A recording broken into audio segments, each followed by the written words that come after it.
see here. Let's turn the sound on. That'll work so much better. So much better.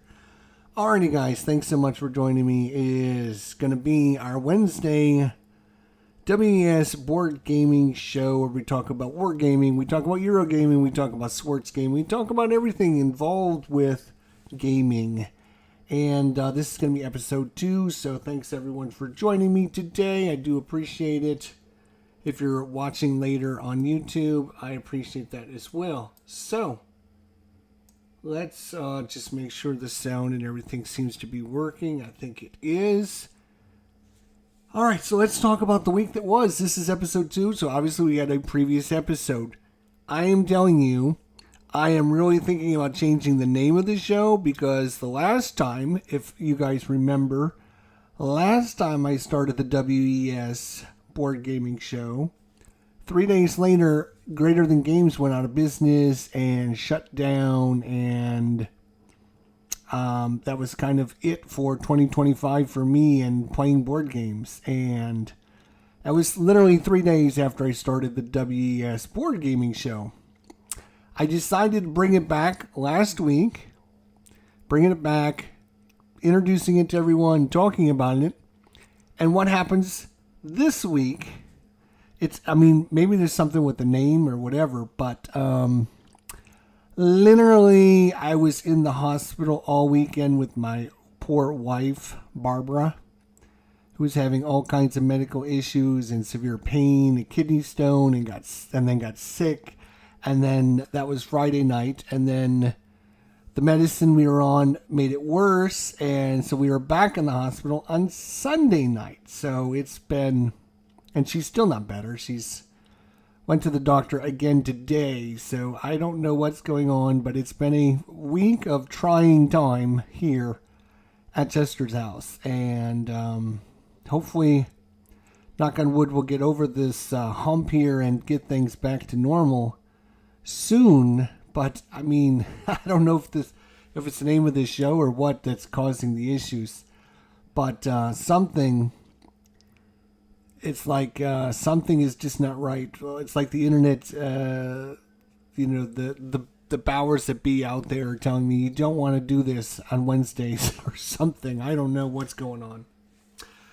So that's kind of the update. I didn't get a super lot done this week because obviously being in the hospital, coming home, taking care of the wife, and then being in the hospital again, bringing the wife home.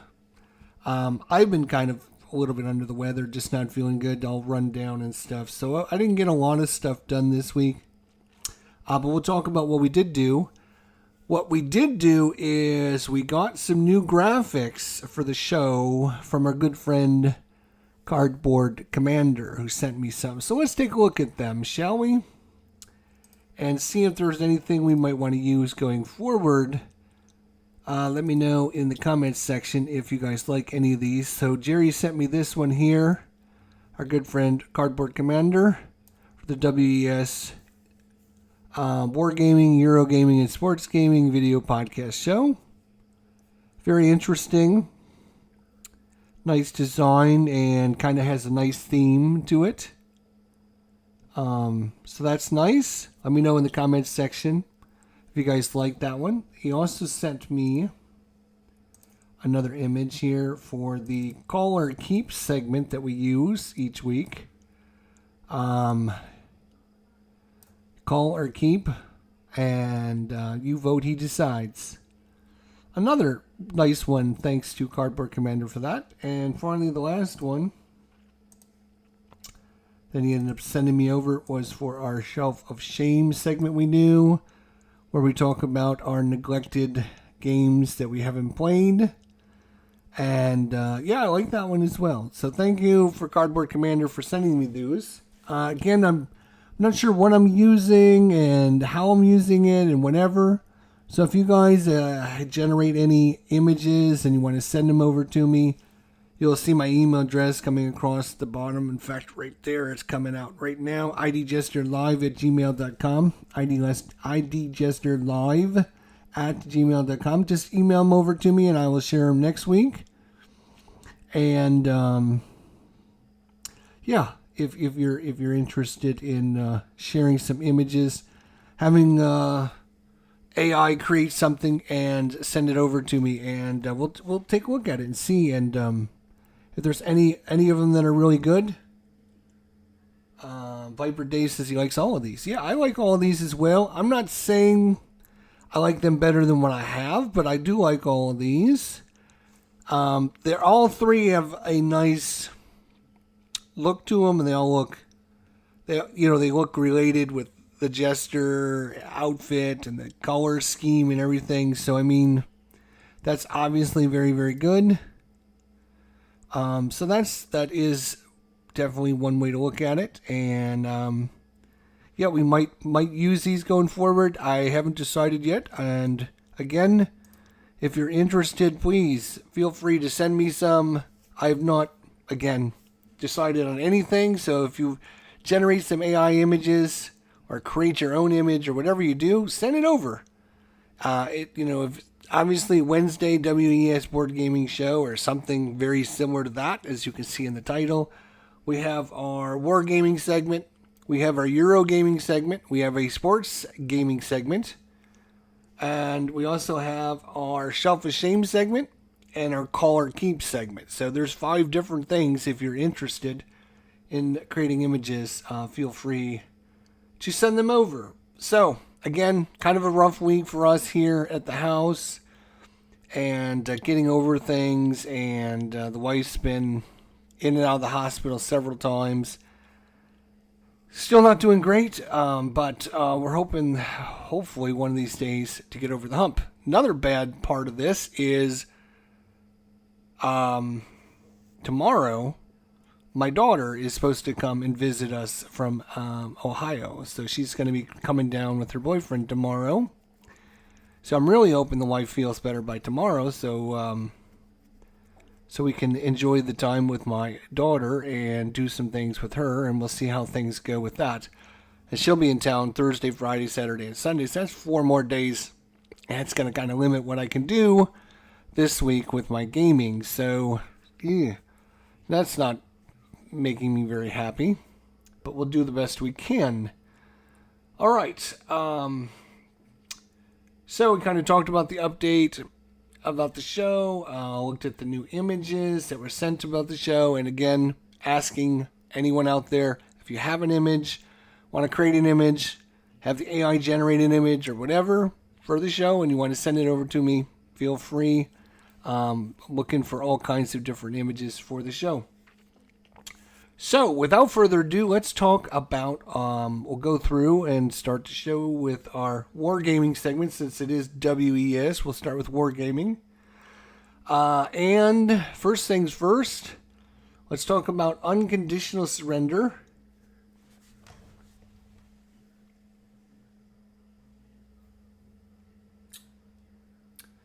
Which is right here somewhere.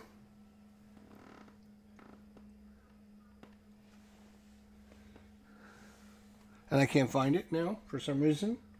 Yay. Can't find it. Here it is.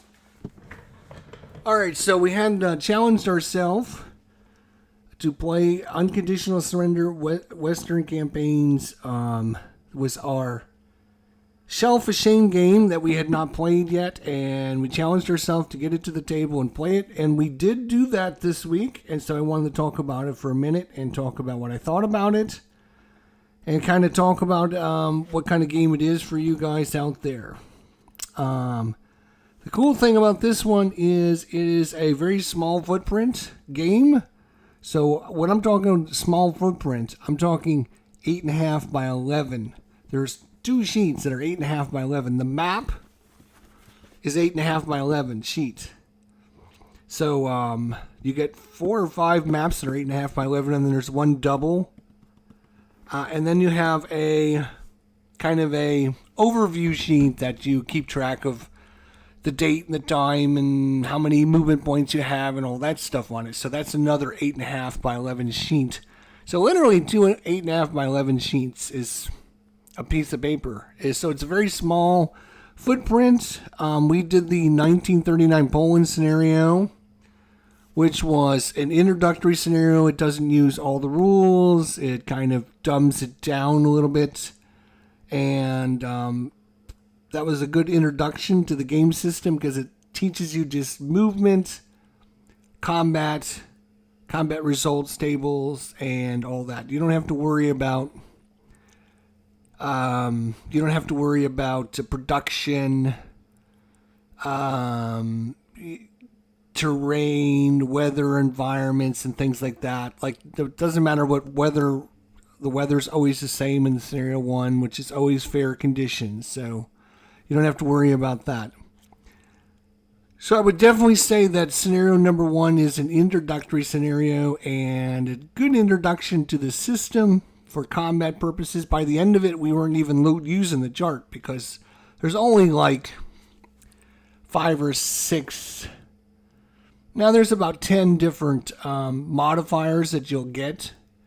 If you're attacking across the river, you're attacking into a town, if you're German, if you're elite, if you have any kind of support unit helping you, and you pretty much figure that out. And after doing it 4 or 5 times, by the end we were just calculating in our head without even looking at the chart really. So it's a very easy game to learn, very understandable, very easy to look at, and very small footprint, very small unit count. I think the Battle of Poland was 10 German units versus about 8 Polish units. So it was very small unit count on that as well. And I think that is pretty much goes without saying for all the scenarios. It wasn't just because that was a tutorial scenario. I think all the scenarios are designed to be small footprint, small counter density, easy to play, easy to understand. You will notice that unlike traditional wargaming, there's no numbers on the counters. You're not counting numbers, which is super good. In fact, in the designer section, I don't normally read the designer notes. You know how in the rule booklet they usually have a nice section for where the designer talks about why he did certain things, and so I don't normally read that, but I was kind of glancing through it because I like how this gentleman talked about things. He said too many wargamers out there spend too much time playing the game by just calculating numbers and counters. So he didn't want counters on the units. He didn't want any counters. And I agree with him. I totally agree with him. There's a lot of times where you're calculating up. Okay, 8, 6, 9, 12. Okay, I got 14. I need to get 15 to get a bonus. Or I'll be on a different column to attack you. So how am I going to get that extra point or two?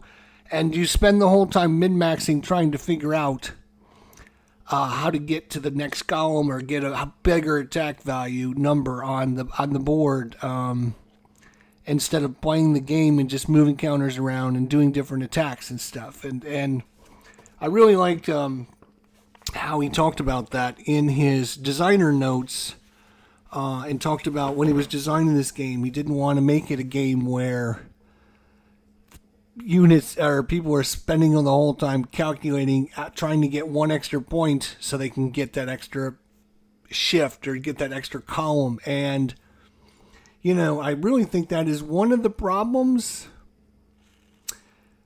I don't want to say one of the problems with wargaming because it sounds negative, but I want to say one of the negatives in wargaming is, and I'm sure you've all been there, like myself, you've all been there, where you're playing against your opponent and you're sitting there frickin' move, dude. What are you doing? Come on. Let's get to the, let's do something.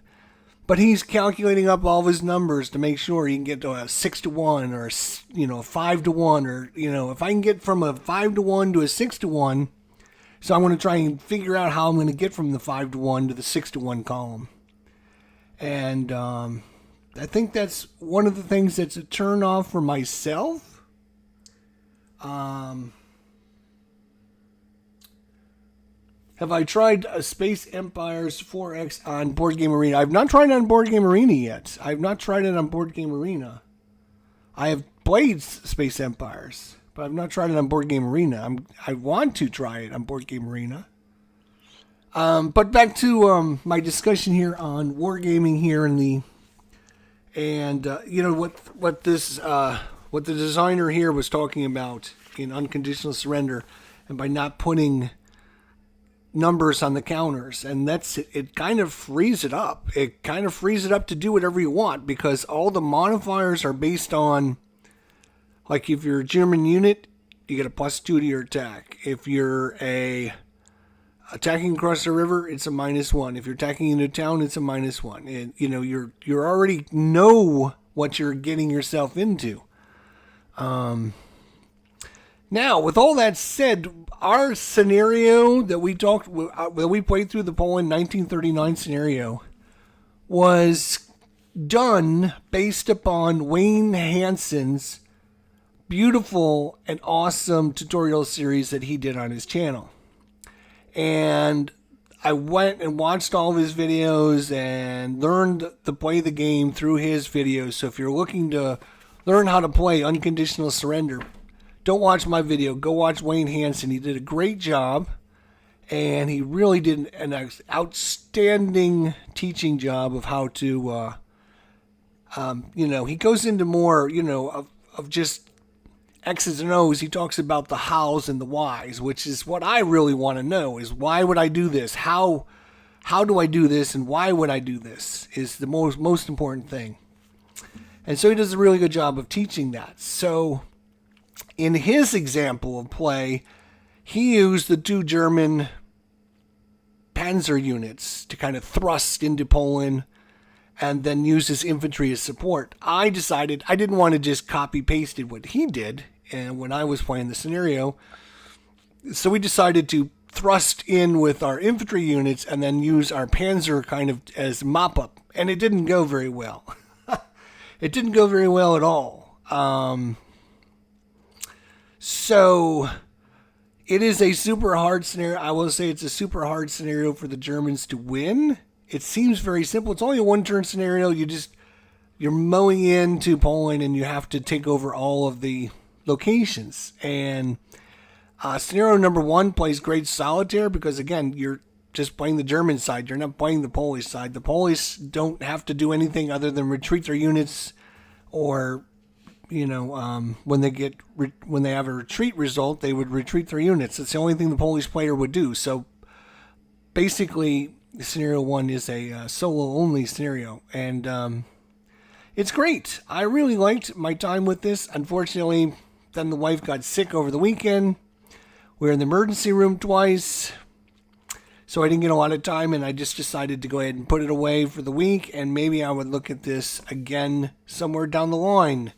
And I think it's a really cool system. I really do. And I look forward to trying. There is a great example of play in here where it goes into depth about playing the scenario, the French scenario, which is a little bit more involved than the Polish scenario. And so maybe I'll look at reading through that and then maybe setting up that scenario somewhere down the line. But all in all, my Unconditional Surrender Western campaigns Shelf of Shame has been removed from the Shelf of Shame. We can put this on the, yes, we did play this, and I'm very happy to do that. Okay. Also in our W section of the Wargaming,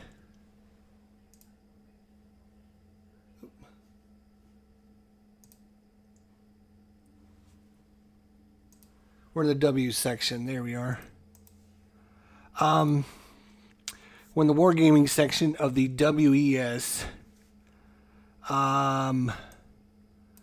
So as we all know that Cardboard Commander runs a podcast every week called the Zone of Control Podcast. It's on every Thursday night at 7 o'clock, so it'd be on tomorrow night at 7 o'clock. Last week, he talked about a subject, and I thought I would just talk about it on my show a little bit because I thought it was a very interesting subject that he talked about. It was about print and play games, and he goes into discussion, so check out the Zone of Control podcast over on Cardboard Commander's channel. Go watch his video, like it, subscribe to his channel, and all that stuff. But watch that, and I'm going to kind of give you my thoughts on print and play games, especially in the wargaming aspect of the hobby. I guess the biggest problem was, of course, creating the game yourself, printing it out, and to play the game. And all the advantages and disadvantages. And this is what I tell people all the time. There's advantages and disadvantages to everything you do. Like print and play games. The advantage is it's cheaper. The disadvantage is you have to make the components yourself. Another disadvantage is because you have to make the components yourself, it doesn't look as nice. The advantage is if you have to make the components yourself, you can create it however you want. Like you can do anything you want with it because you're making it yourself. So there's all kinds of advantages and disadvantages to doing everything in life. Anything you talk about, doesn't matter what it is. There's advantages and disadvantages to everything. And so you have to just weigh the two sides and decide. I had been making my own games, wargaming and everything else for 25, 30, 40, 50, I don't know, a long time. 40, let's say 40 years. I've been making my own games and designing my own things. And I've got thousands and thousands of counters I've made. I've made little wooden blocks that have, different, on every different side, there's a different outcome on it. I mean, there's, if I was to show you my closet at one point, it was just all supplies on creating my own thing. So as far as print and play games go, I think that it's a good option because it gives people a cheaper alternative to try out something and to find out whether they like it or they don't like it or whatever. I know there's been a lot of games out there that were originally print and play games, and then a lot of people printed them out, played them, and really liked them. So the manufacturer said, oh, well, people really like this game, then we'll make a boxed version of it. So it's a good way for manufacturers, designers, developers, whoever out there to get a game out there for pretty cheap. I mean, a lot of these games you can get for $5, $10, some aren't even free. Like, you can get them for free. And to try them out yourself, you print them out. Now, with that said, I will say this. And like I said, I've made more counters in my lifetime than probably everyone that will ever watch this video ever. I probably have created... I just threw out a box that came from one of my cabbies that shipped it over to me because he found one of my old boxes of stuff, and it had thousands and thousands of counters. And so I've made thousands and thousands of counters. The problem is when you make a counter, you trying to get it to line up correctly and to have, like, especially like a two-sided counter is extremely hard. And so like making counters is really, really tough, and you need a lot of experience to do that. And obviously most war games are counters, so that's kind of the deficit. So what they could do is they could sell things like little Scrabble tiles, and the designers could make it so that, like, hey, you order these tiles, and then you take the little stickers, print out these stickers, and then you put the stickers on the tiles, which would make creating counters so much easier. So, like, if the wargaming industry got together and figured this stuff out, they could make things easier for the people that were making the games. It's kind of like counter clipping. Like, wargamers have to find a way to make the counter clipper work because the game manufacturers don't do it. And that's a discussion maybe we'll have next week, because it's like, it drives me crazy that a war game manufacturer like GMT, Compass, Decision Games, MMP, one of the big boys on the block, can't say to themselves, we're selling 5,000 copies of Unconditional Surrender, whatever game happens to be. And we're selling these games to 5,000 people that are, of these 5,000, probably 4,000 of them are going to be counter clippers. I don't know anyone that isn't a counter clipper out there, to be honest. Even though I hate doing it, I still clip my counters because they look horrible if they don't. I know there's a few people out there that don't care and they'll just use the little fuzzies on the edge. But for me, I have to counter clip. So, I mean, you would wonder why like a GMT or Decision Games or MMP wouldn't say to themselves, well, let's create a device that we could sell to our people to make things a little easier for them. Same thing with the print and play. Like, hey, I've got a super cool game that I want you to print out and play and test and try out, but I'm not going to mass produce any kind of way for you to make the counters. I'm not going to make it easier on you to print out the maps. I mean, like, the industry could make it so much easier for us. Like, just think of it. Like, if there was a Scrabble tile that was 5/8 inches, and then they send us the file, and it was a sticker. I could put the sticker on the little Scrabble tile, flip the Scrabble tile over, put the other back side of the sticker on there, boom, and then I would have a counter done very quickly like that. But it's not. It's not like that in reality. And I can see why Jerry and everyone last week was against print and play games and very negative about print and play games, and I can see why. I'm not saying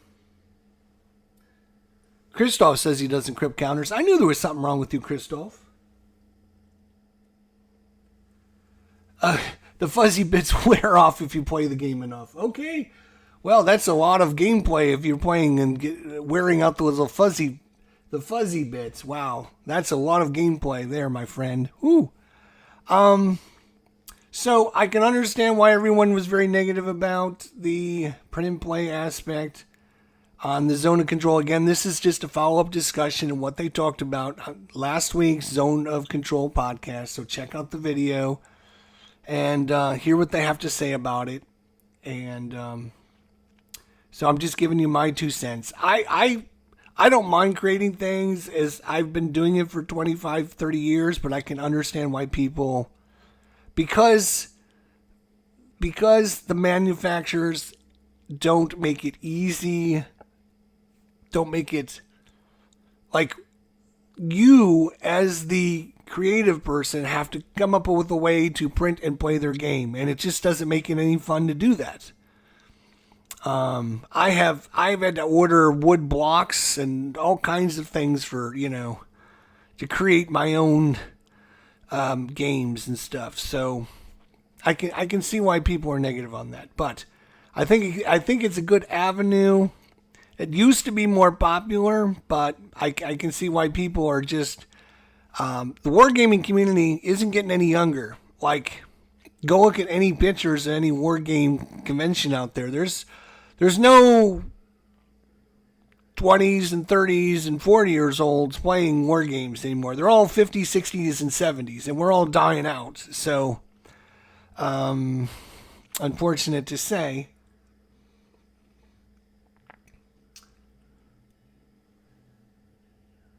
And so I think now that we're getting older, we're just like, you know what? I don't have time to be making your stupid game for me. Just produce it yourself.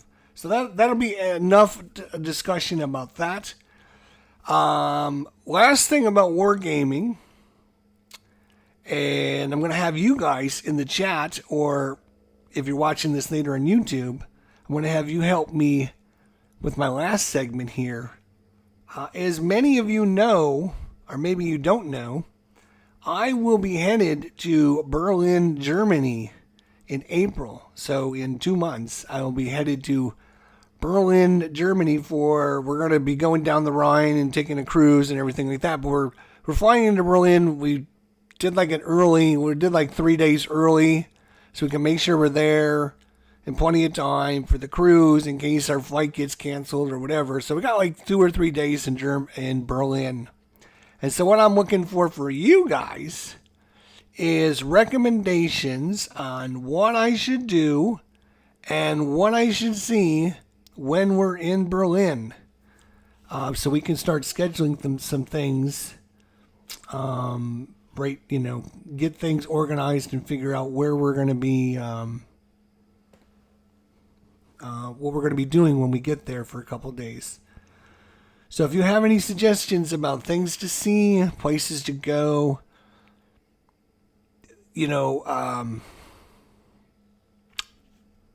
things to look for, and all that in Berlin, now is your chance to let me know so I can try to schedule them ahead of time and to organize a good trip over into Berlin. I would think there'd be a lot of historical and military things in Berlin to look at and see.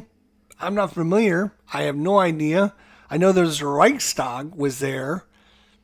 Is it still available? Can you go see it? I have no idea, to be honest. So if anyone has been to Berlin or knows a lot about the country and knows where to go and all that, leave a comment in the comments section on this video and what you think I should go, where you think I should go, what I should see, and give me some recommendations and what you think I should do when I'm in Berlin for a couple weeks. We're going to be, like I said, we're going to be in Berlin for 3 days. Then we're taking a cruise down the Rhine River into Prague, I think. I think we're headed to Prague or somewhere. I forget where we're headed. But so if you have any thoughts about what I should do, what I should see, where I should go when I'm there, I'm going to be there one time. I'm never going back. So whatever you think you would recommend, let me know in the comments section down below. Okay. So,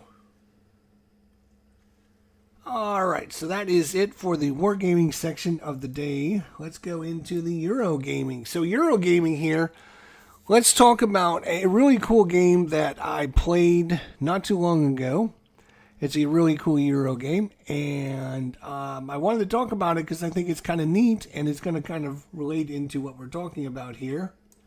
And the game is called Sanctuary, and let me see if I can switch over to my...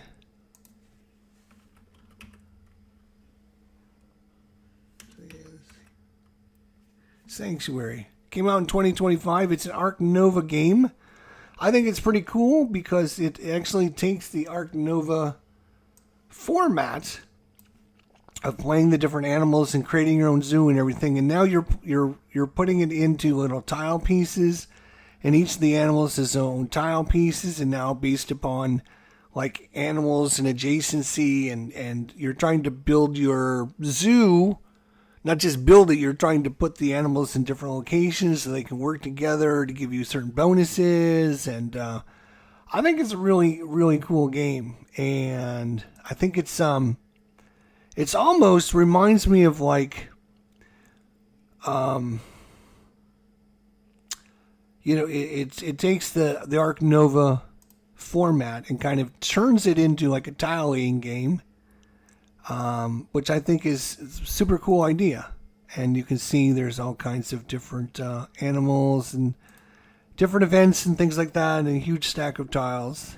And you're building out your little zoo based on your little animals, and it does have the same mechanisms down at the bottom here, where depending on the strength of the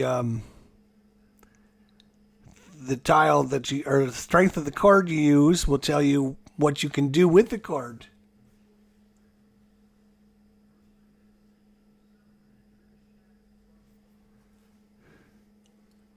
Thank you, Christoph. I'll look at your comment here in just a minute here. So I think it's really cool, a way of taking Ark Nova and changing it, basically keeping the same game, but changing how you do it and what you do with it, which I think is really cool. And our...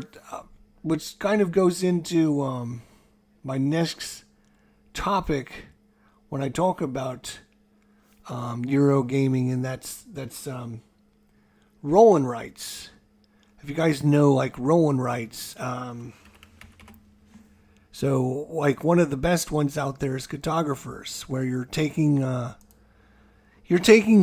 just a blank map and you're changing it based on the different cards you draw or the different tiles that you draw, and you're trying to score different points based upon how you arrange the different tiles. And there's all kinds of different roll and rights out there. And it got to thinking about that this week. And I was thinking, like, roll and rights are just a Euro, but right now they're just a Euro type game. Like, they're just, like when you look at it, roll and rights they're mostly, Euro games. There's no other, like, roll and right type game. And I thought to myself, like, could you change, like, roll and rights to be, like, war gamey? Like, you could change the different, you put out the different terrain types, but instead of putting out the different terrain types, like, you're putting out the different military units. Like, you're putting out different military units instead of different terrain types. And then based upon where you put the military units and stuff, you'll have other cards that you'll draw, and it'll be like the enemies that'll show up. If you've ever played Cartographers, you know what I'm talking about, where you will have monsters that will attack you. And let's see if I can find an image of a monster attack. Here's the monsters here. So the monsters will actually come in, and you'll have to put them on your board as well. And then you'll have, you'll lose points based upon how many monsters there are and stuff like that. So I got to thinking, like, why couldn't, like, wargaming take that same mechanism and create, like, a war game that is a roll and write? And like I said, you're kind of putting units on the map instead of, like, terrain pieces. You're putting units on the map. Or you're putting enemy units on the map, and then based upon where the enemy units are, you have to surround them with, like, let's just say you had to put an enemy tank out there, right? You had to put an enemy tank out there.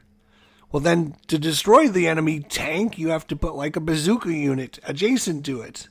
So, like, that might, remove that unit off, or might not score against you because you put a bazooka unit next to it. But if you don't have enough room out there to put the bazooka unit, then, based upon how you filled out your grid and everything, I think there'd be all kinds of cool things you could do with, like, a roll and write, like, war game. You could also do, like, a roll and write sports game. Like, you could do, I think you'd have to design it a little bit differently, but I think, like, a roll and write sports game would be kind of interesting as well. Because I really like roll and write games. I think they're a lot of fun. You're creating something. We just talked about that when we talked about our print and play type games. Like, you're basically printing and playing a game, and you're creating your own little thing as you're playing through the game. I know a lot of people might not like that, but I always like that kind of stuff. And so I think roll and writes kind of go back to our theme this week with print and play type games. And now, could you take that format and create it into, like, a war game? I'm sure, like, if I was to sit down with Herman Loopman for, like, 10 minutes, I could, explain to him what I'm looking for, and he could probably create a game like that. And I think it would be super cool and super neat. What do you guys think? Let me check out the comments here. So the Sony Center in Berlin, it's the old Potsdamer Plaza, but completely renewed and modern architecture. And the Reichstag is still there, yes. An old building where modern architectures are mixed. Going up the Fastum is also fun. An old Soviet tower. East Berlin, built to broadcast television shows. Okay. At least I got that information now. Thanks a lot, Christoph. I appreciate that. It's good to see everyone coming out to check out the episode this week. So, roll and writes. I gave out a $1 million idea last week. I'm giving out another $1 million idea this week. So that's $2 million you guys owe me.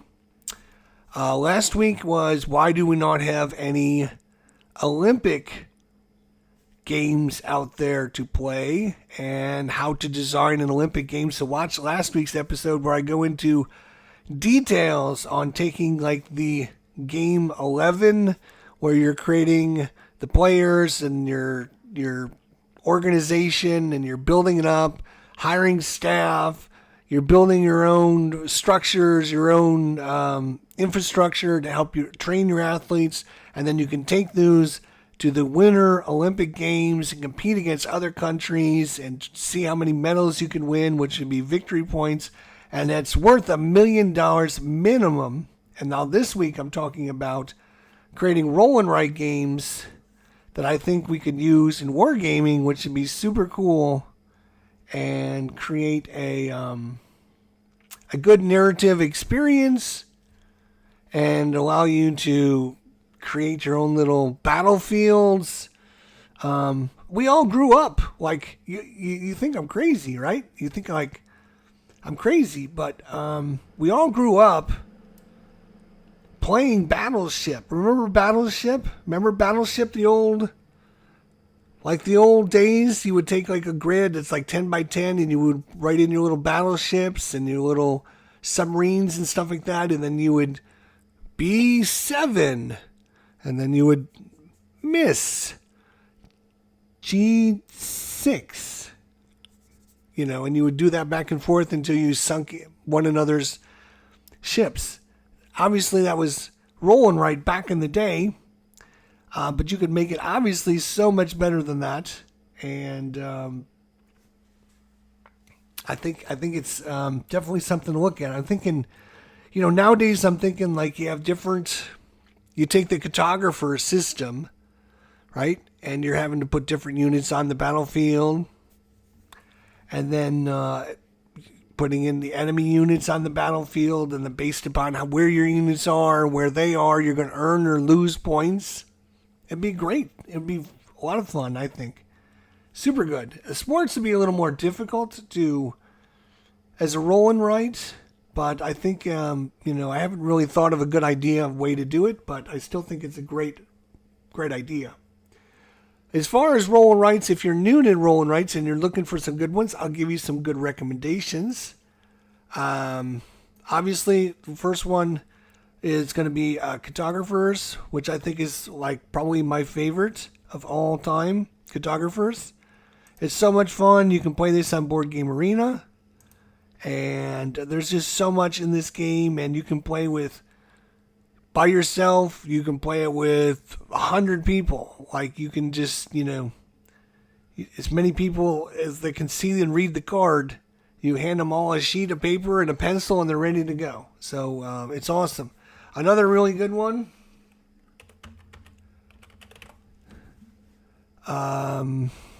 See if I can find it.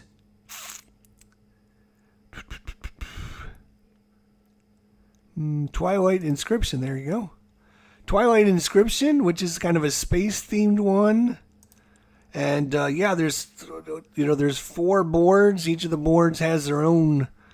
Like this is industry, and then there's one for navigation, expansion, and industry. What was the other? Military or something. Warfare.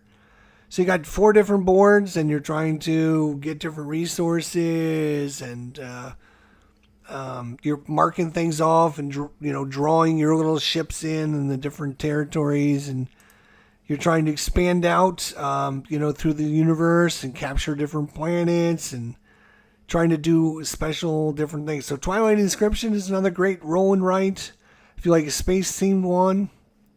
And then if you're looking for a kind of a dark horse, this is a one that I really like, and it's not well known, but I really like this one. It's called Rome and Roll, and it's obviously ancient Rome time, and you're in charge of building different buildings here for the emperor, and based upon the different buildings that are out, and then each player has their own special player board that has their own special bonuses and gives you your own special abilities, and so you're going to be playing differently than all your other players. They're going to be doing things differently than you. There are different gods that you can play with. When this is all randomized stuff, so every time you play, it's going to be completely different. You're going to have a different character to play. You're going to have different things you can build, and you're going to have different gods in play. And it is a much more involved, deeper game, but it is, in my opinion, a really fun and interesting one because of the the deep strategy that goes into this one. It's not a simple, like Cartographers is like a 2 out of 10 difficulty.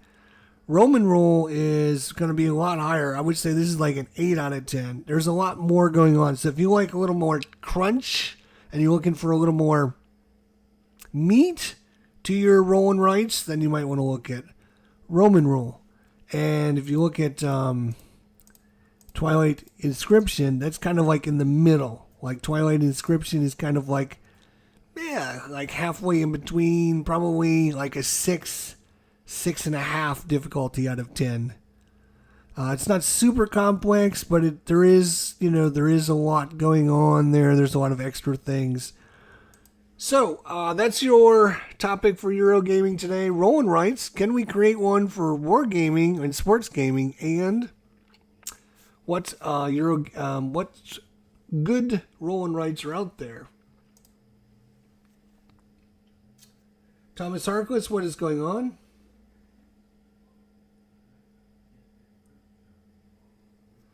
Good to see everyone out there tonight. So, let's move on to sports gaming now. So, I thought it would be fun to talk about this. As we know, the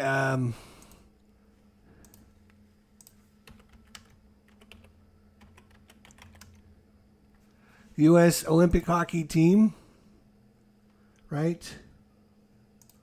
As we all know, in the U.S., in the 2026 Olympic Winter Games, the men hockey team won.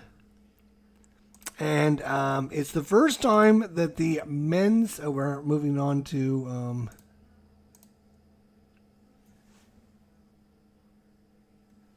oops. Hang on a second. Sports gaming. There we go.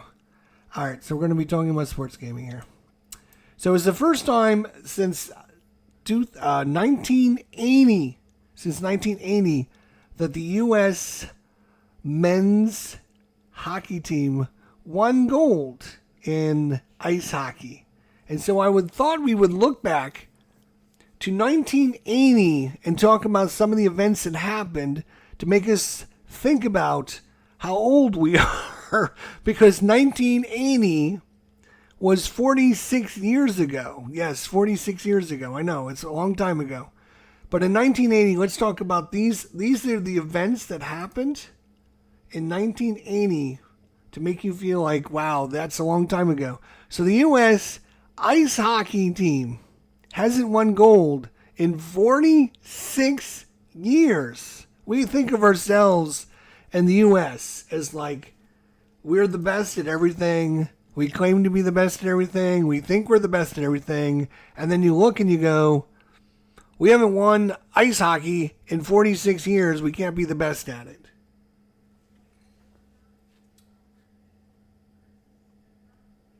Thomas, thank you, buddy. I appreciate the comments.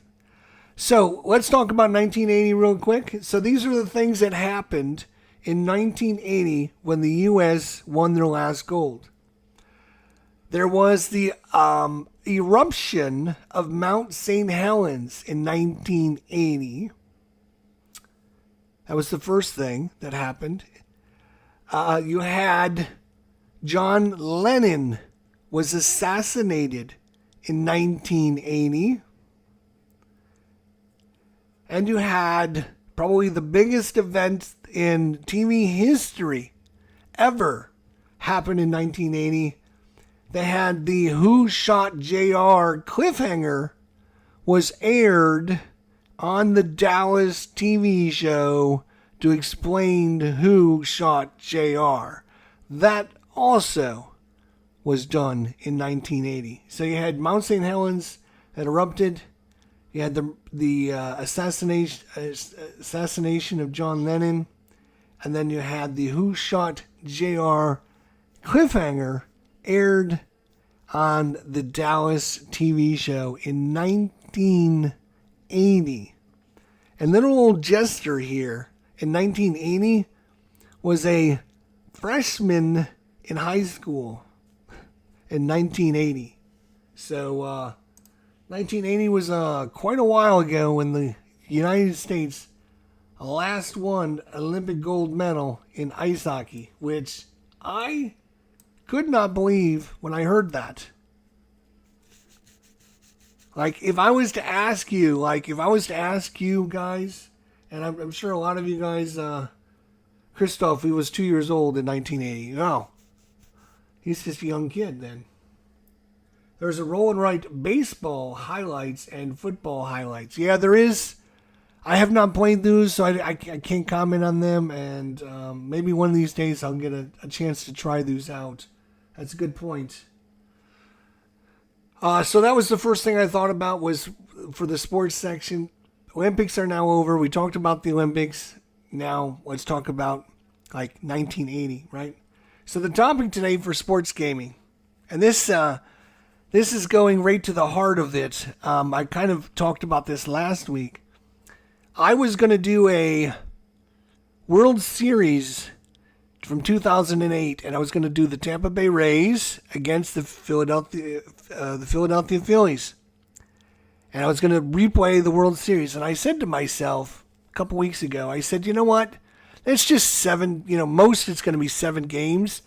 Let's expand out. Let's expand. We'll do the ALCS, we'll do the NLCS, and then we'll do the World Series. That'll be about between 15 and 20 games. That'll be enough. It'll be enough to get people interested. It'll be good enough where, there's not too much to do, and I can get this done and over with. Here's the problem, because I was very excited to see the Tampa Bay Rays taking on the Philadelphia Phillies in the World Series. But now that I've replayed the NLCS and the ALCS, we could end up with a Boston and Los Angeles Dodgers in the World Series. In fact, if it wasn't for the fact that the Phillies hit two-run home runs in the bottom of the 7th, we would already have the Dodgers in the World Series. Now that series is going to Game 7. So next time we play the NLCS, that'll be Game 7. And Boston is ahead in their series 3-2. So it's very likely we could end up with a Boston versus LA World Series. And that got me to thinking, I was very excited to play the Tampa Bay Rays versus the Philadelphia Phillies. But now that I expanded my replay to include the NLCS and the ALCS, now I've screwed myself because this has gone off rails. It's not doing what historically happened. So what do we do when we plan for something and it doesn't go the way we think it's going to go? If anyone has any suggestions in the comments, let me know.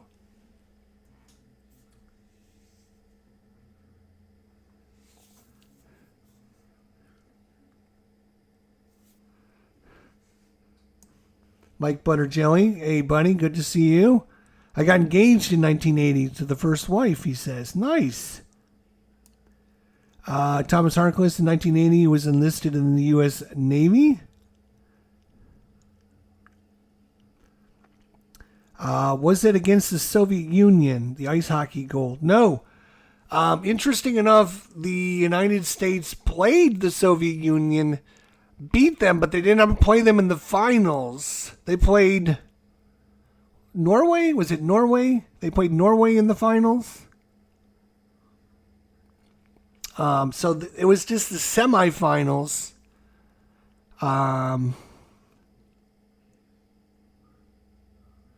So my dilemma is, like, I was all excited.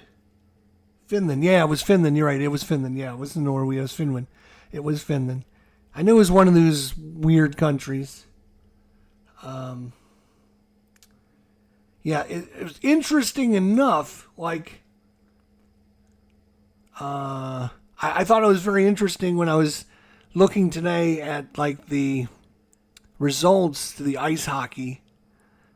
Like, if I was to, like, say to you guys, like, who won the gold last time? Like, everyone would say, like, oh, Canada or something. Like, Canada, or it wasn't the U.S. We know that. It was, like, either Canada. Like everyone thinks, like, Canada, like, dominated, but, like, they haven't won it, like, since 2016 or something like that. It's been a while since they've won it, too. In fact, if we do Olympic ice hockey gold medal winners.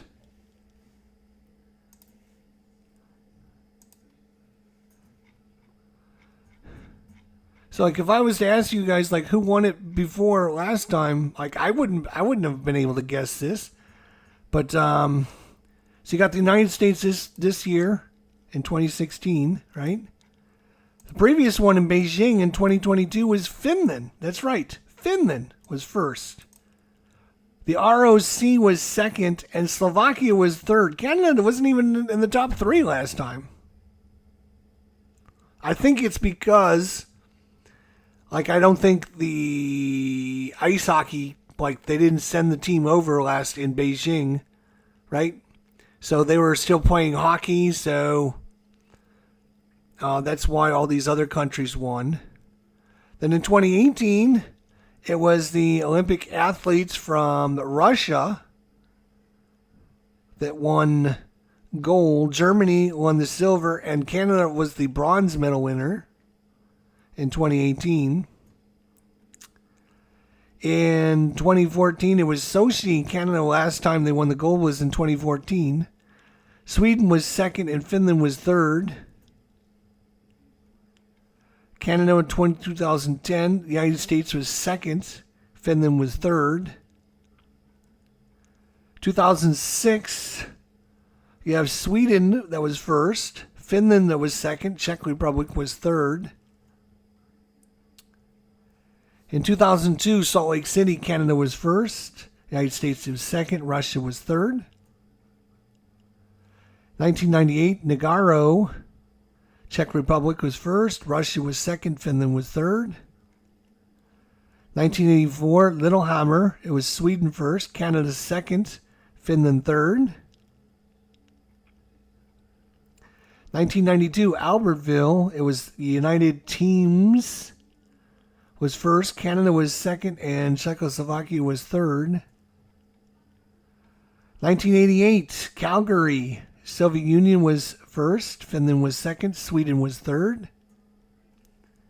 1984, Sarajevo, Soviet Union was first, Czechoslovakia was second, Sweden was third. And finally, all the way back to 1980, Lake Placid, the United States was first, Soviet Union was second, Sweden was third. Actually, is that right? That's what it says.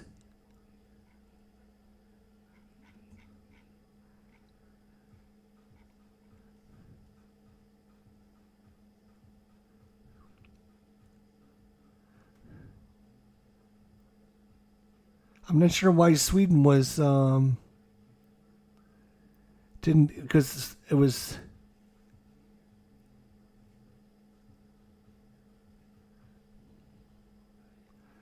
because the United States played Finland in the finals. Why would Finland not be second place? I don't know. I'm only reading you the information that's here.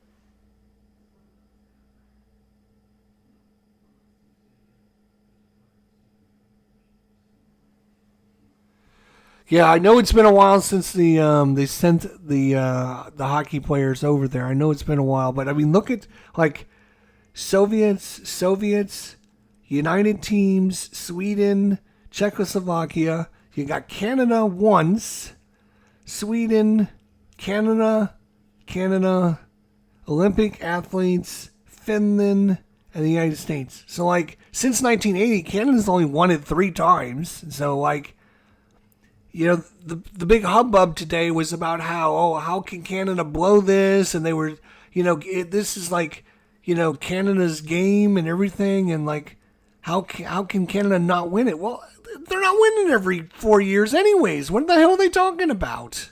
Like Canada wants to act like they've won it every year, but they, and this is a big upset this year, and how can the U.S. beat Canada? And Canada is supposed to be the best in ice hockey. Well, if you're the best in ice hockey, you haven't showed it in 2022. You didn't show it in 2018. It's been fucking 14 years since you won Canada. So shut your ass. Like I mean, every show today was like about how Canada blew it, and like how can this possibly happen? And then I looked it up, and I'm like, what are you talking about, Canada? You suck at hockey. Like, when's the last time you won anything? Like, the last time they won the like, if I was to ask you guys, like, name the last Canadian team to win the NHL championship. Like, can somebody out there, I can name it off the top of my head, but I'm sure a lot of you people can't name it off the top of your head.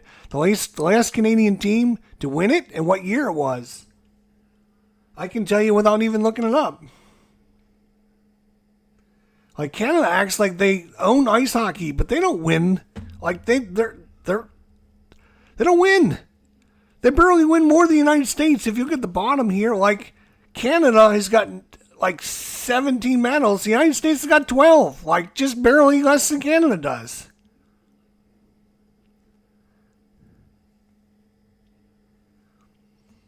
So, anywho's,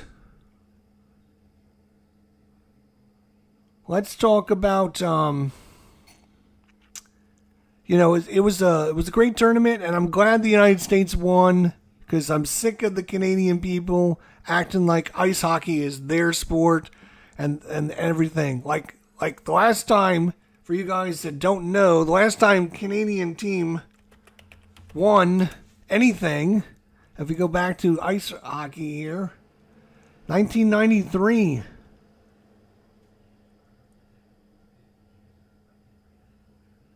1992-93 season, the Montreal Canadiens.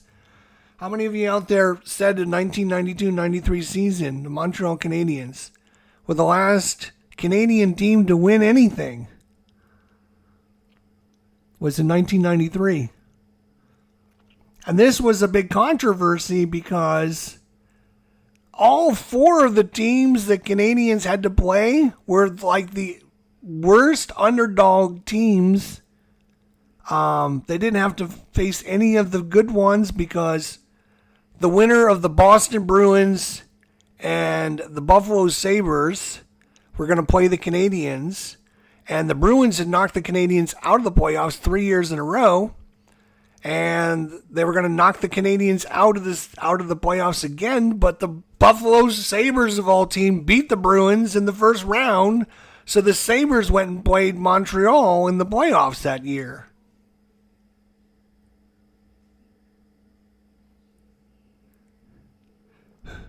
Who? Didn't they beat the Vancouver Canucks? Who? Montreal? No. Montreal did not beat the Vancouver Canucks.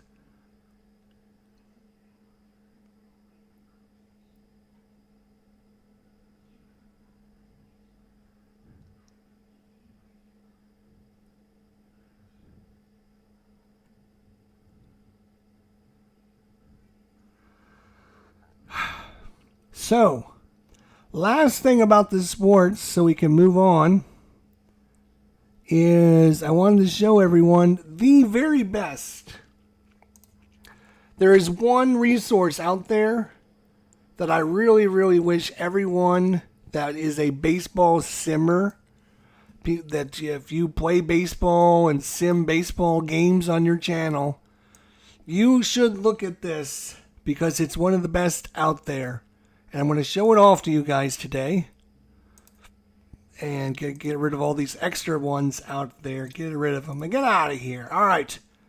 It's a website called DigiDugout. DigiDugout.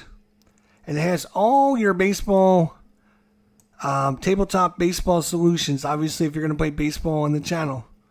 And it has every single score sheet from every single game with the historic lineups and everything that you can get.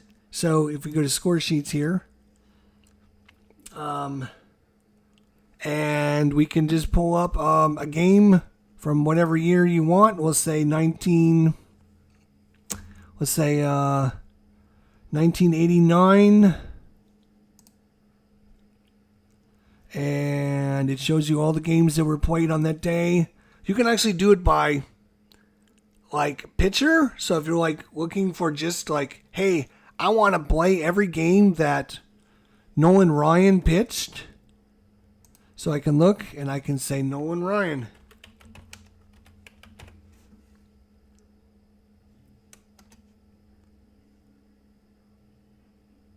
Was he not in the league in 1989? That's a possibility.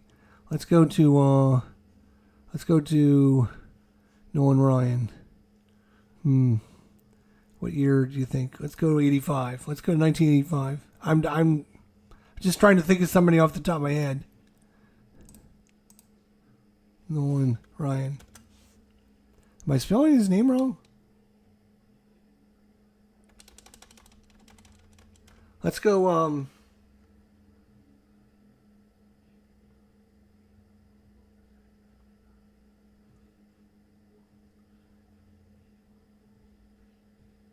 Oh, that's good to know. Give me somebody. I keep thinking I'm spelling his name wrong or something. Nolan Ryan. Give me a pitcher's name. Give me Roger Clemens. Roger.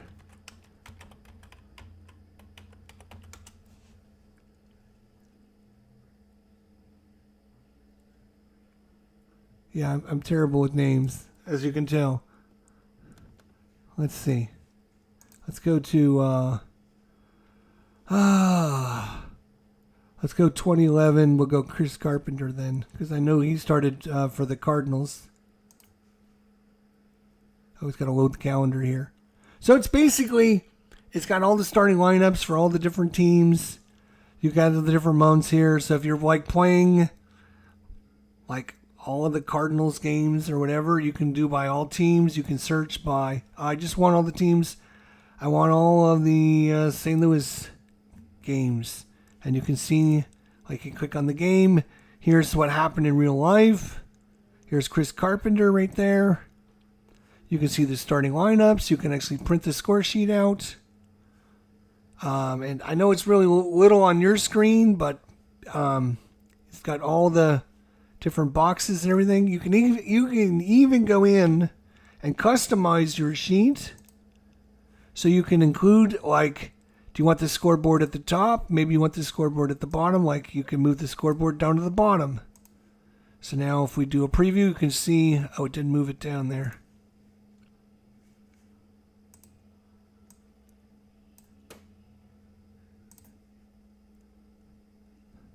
So if you wanted to put the pictures between the home, I'm messing this all up, aren't I?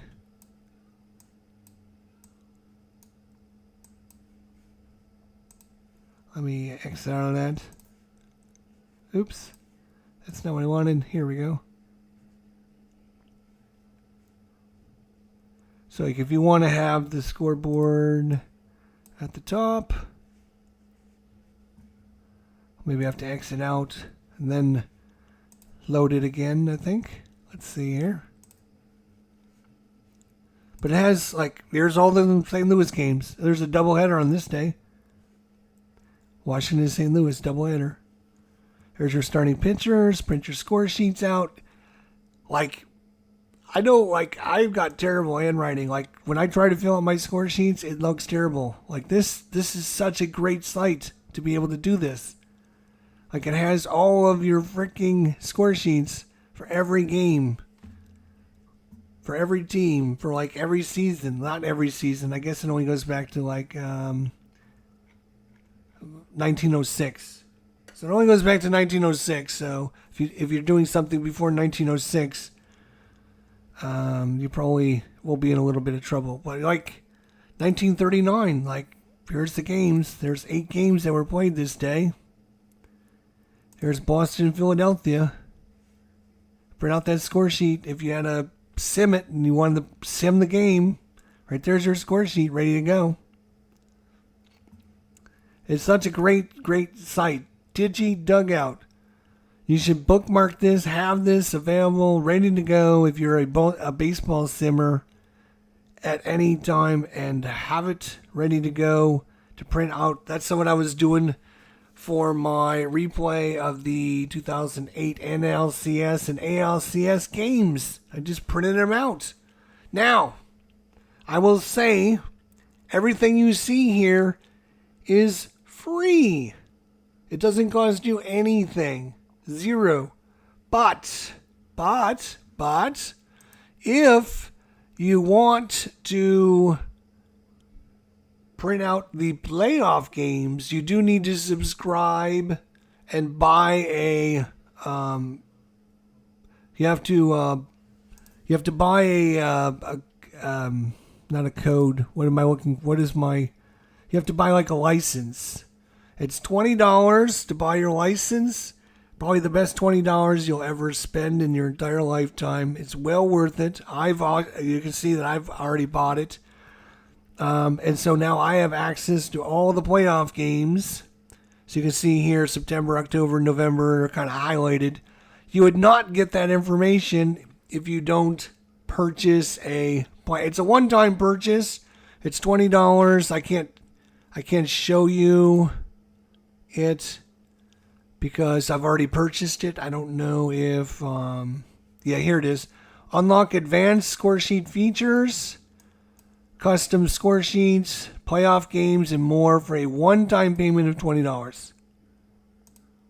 So that's the information if you're interested. Best $20 you're going to spend if you're a sports simmer. Highly recommend Digi Dugout for printing out your score sheets and having them ready to go.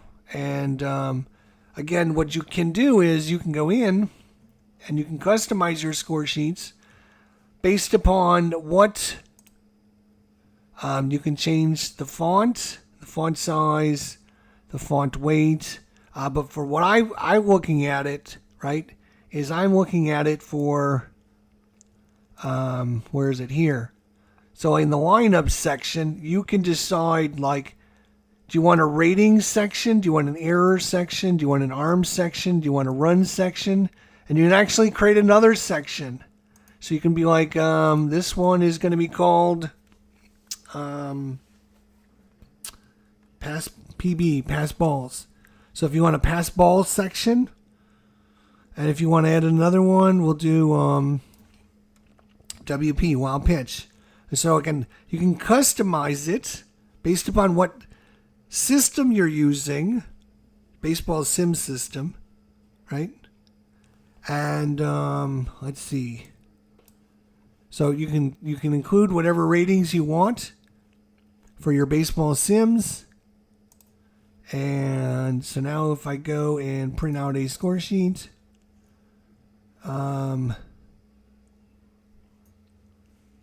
I'm going to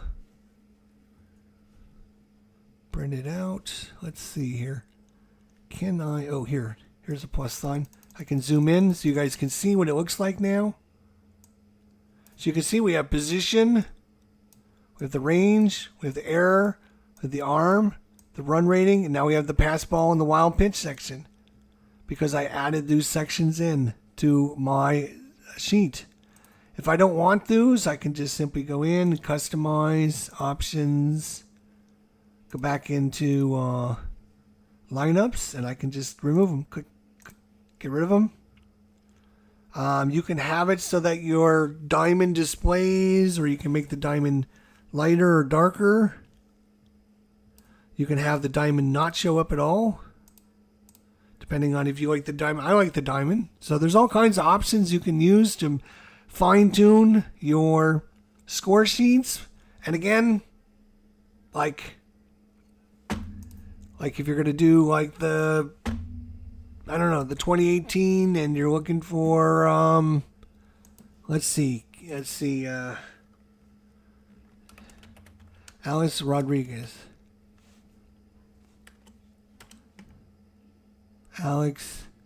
Okay, we'll just do Alex Verdugo. There we go. So it'll show every game that Alex Verdugo is in, and you can just print out all those sheets if you're doing a replay of Alex Verdugo for whatever reason. And so, like, you can see that he was a starter here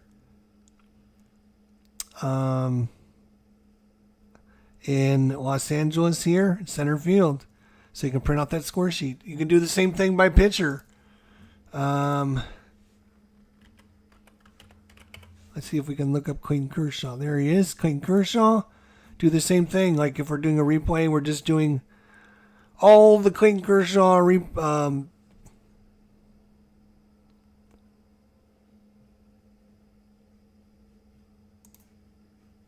there we go. Clayton Kershaw was the starting pitcher. There he is, right there. In Los Angeles, March 29th, 2018. So this is such a great site. There's so much to do, and with the score sheets and just printing them out and having them available, and it just makes life so much easier to have that information. And for $20, I mean, like, you can't even get like a milkshake at McDonald's for like $20 nowadays. It's like crazy. So I highly recommend Digi Dugout for you and your sports needs. So, time to move on. That is it for our sports segment. Maybe not.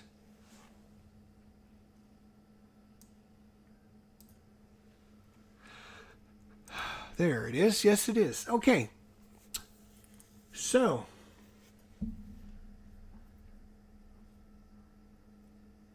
oh, and you can print out blank ones, by the way. You can print out just blank score sheets if so. Like, actually have some here. See, so you can just print out blank ones, so you have them ready to go at a moment's notice.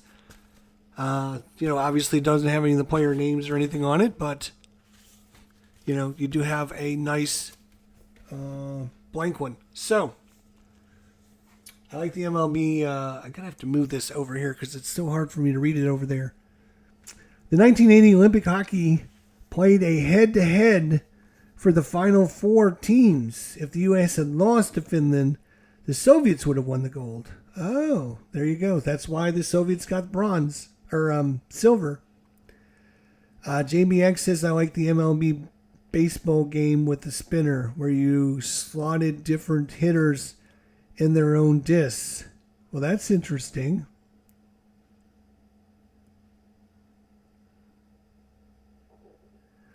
Whenever I write something down, I later read it back and go like, what the hell? I just can't read my own handwriting. I know that's why I refuse to write my own score sheet out, because I couldn't read my writing. It's bad enough just like putting the new players in is crazy. So let's talk about our dun dun dun.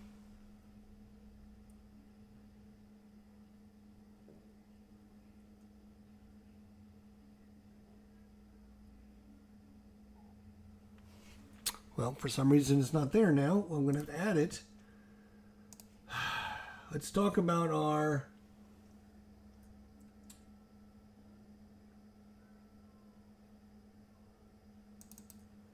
Shelf of Shame. So we talked about this already, but I'm going to cover it again. Our game for last week was Unconditional Surrender, Western Campaigns. Our Shelf of Shame. We have completed this because we played this game from last week to this week. Again, I would have liked to try to play it another time or two, but with the wife getting sick in the hospital twice, it just didn't happen. So I feel good that we actually got it to the table at least once, so I'm going to count that as a success. What I want you guys to do is play along with me in the Shelf of Shame. Find a game that you have on your Shelf of Shame, list it in the comments section, and next week you can tell us whether or not you were successful or not. So this week's Shelf of Shame game is right here. It's been sitting there on the shelf waiting for me to get to it. This is a game called Vale's Wraith. It's by All or Nothing Games. And it's got a very weird, interesting game mode. I bought this a while ago because it's got really good artwork. It's got a really good solo mode. It is unique.